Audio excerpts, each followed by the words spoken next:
শুভ সকাল বন্ধুরা, আজ নতুন আরেকটি ব্লগ নিয়ে চলে এসেছি। আর আজকের ব্লগ শুরু করেছি ঠাকুর ঘর থেকে। সকালে সমস্ত কাজ সেরে নিয়ে ঠাকুরকে আরতি করে নিয়েছি, আর সেটা দিয়ে শুরু করলাম আজকের ব্লগ। দেখতেই পাচ্ছ বন্ধুরা, ঠাকুরকে সুন্দর করে, ঠাকুরের সিংহাসন আর কি সুন্দর করে ফুল দিয়ে সাজিয়েছি। আর এদিকে হচ্ছিল রান্না। আজকে তরকারি করছি, মোচার বড় আলুর তরকারি। আজ ছিল দীপান্বিতার জন্মদিন, তাই ওরা ঠাকুরকে দেওয়ার জন্য পায়েস দিয়ে দিয়েছিল, সেটাও ঠাকুরকে ভোগ দিয়ে দিয়েছি। আর এই দেখো, জন্মদিনের কথা বলছিলাম, ওকে আশীর্বাদ করতে ওদের ঘরে চলে এসেছিলাম।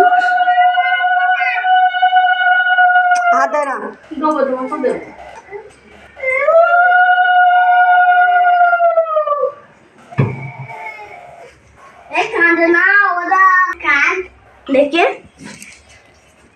তুমি খাবো, পায়েস খাবা তুমি? কোনটা খাবা? কোনটা? এটা দই দই দই কোনটা? তো বকে দিয়ে গোপীচন্দনের ফোঁটা দেওয়া আছে কপালে, ওই গুজরাটা ফোঁটা বড়টা দেওয়া।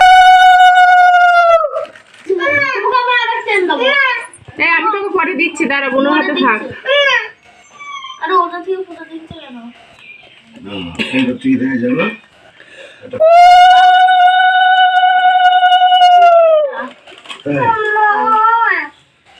কি একটু পরে দাঁড়াও।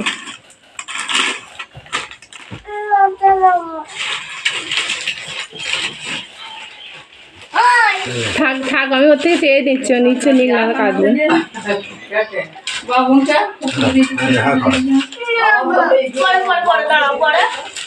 আমি চেয়ে দিচ্ছি, দাঁড়া না, নিক না, ও নিক, আমি তোকে পরে আবার দিচ্ছি।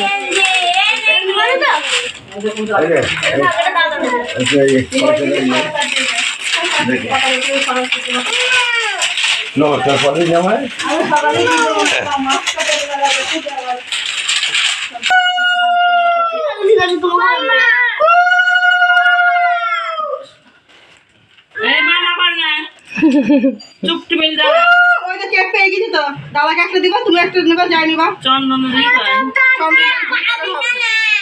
বুধবার হবে না, ওই জন্মবার জন্মদিন।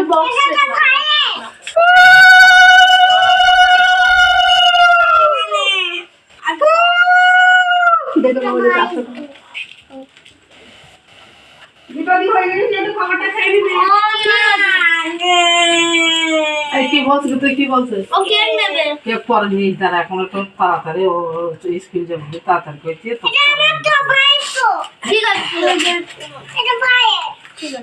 ও ভগবান, বেশি কথা বলবে না, একটা আমার তোকে তোর যদি জন্মদিন না, ওদের তো দিতে হবে, তারপর তো খেতে হবে।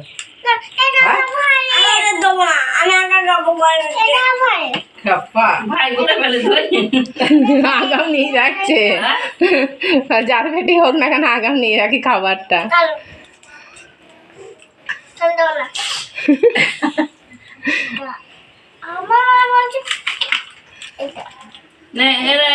বড় হাকার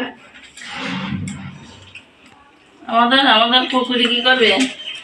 কি অঙ্কুশ কি খাবে? পাপড়, পাপড় খাবে। তুই যদি একটা প্লেটে রিং সাজাতি, তাও তো কাজে দিত।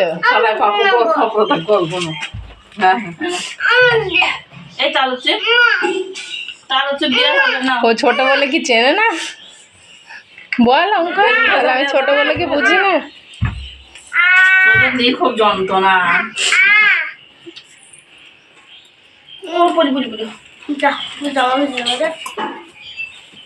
স্কুল যাবে তাড়াতাড়ি।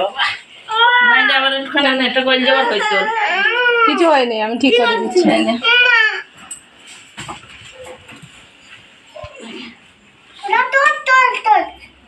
দেখি মুখখানি দেখি, মুখ